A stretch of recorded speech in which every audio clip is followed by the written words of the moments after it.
Hello mga dre, kamusta? Ito nga pala yung New Year's Eve namin, no? Dito nga nagpagaw na sila Matet at sila mama ng mga candies at barya. Siyempre ako nakaisali na rin ako, sayang. No, kumupit pa nga ako dito ng pera.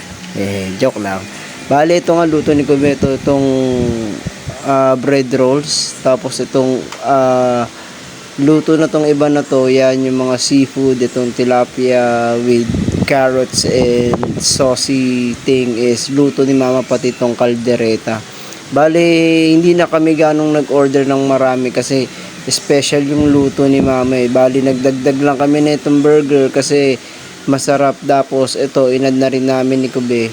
Ako nagluto nitong manok, yan oh. Yan. Tapos itong bilao na to, in-order lang namin sa Glenmark dito sa may Kakawate, malapit lang sa amin. Ayan, ito yung luto ni Kubinano. Inulit ko lang kasi para special feature, 'di ba? Tapos ito na yung mga photos namin. Bali nga kung mapapansin nyo dito, ang sarap ng ngiti na itong dalawa. Paano kasi pinatulog namin to talaga bago mag New Year's countdown eh. Kasi madalas kapag Christmas tapos New Year, laging nakasimangot to, laging nag-iiyakan, malaging may mga tampuhan or kung ano ang ginagawa.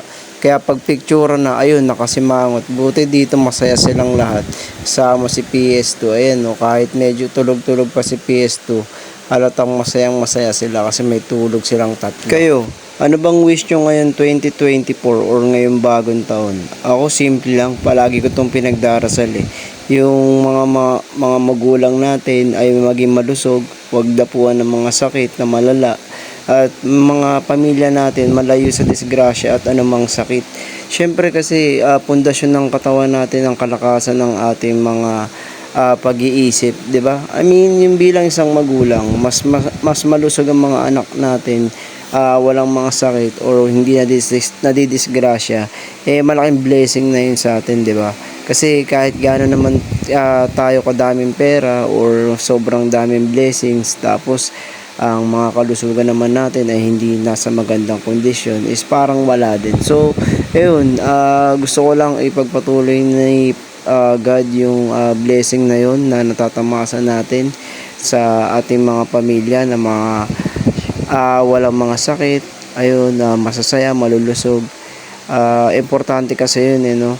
At syempre, yung iba doon, kung sakaling meron pang ibang mga blessings na dumating sa pamilya natin, alam mo na, bonus na lang kumbaga, yung lagi ko sinasabi.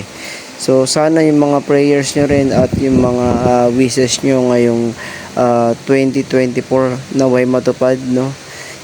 At maging maayos tayong lahat. And sa tingin ko yun na lang ulit muna. Hanggang dito na lang muna tayo mga dre. And maraming salamat sa time mo. At ito na nga yung family pictures namin, no? Simple lang, napakalit na kasi ng pamilya namin. Kaya gusto kong mag-anak ng 12 para alam mo yun, sobrang happy na. And thank you ulit sa mga time nyo, no? At alam ko wala namang gaano kayong napapala dito, pero dyan pa rin kayo. Paalam!